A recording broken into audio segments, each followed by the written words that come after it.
வல்லவரின் வல்லமை நம்மேல் வழிந்தோடும் நேரம் இது. நல்லவரின் நன்மைகளோ நம்மை நாடி வரும் நேரம் இது. வல்லவரின் வல்லமை நம்மேல் வழிந்தோடும் நேரம் இது.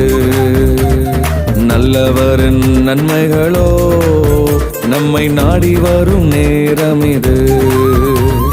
ஆராதித்து ஆர்ப்பரிப்போம், துதிதோனி எழுப்பிடுவோம்.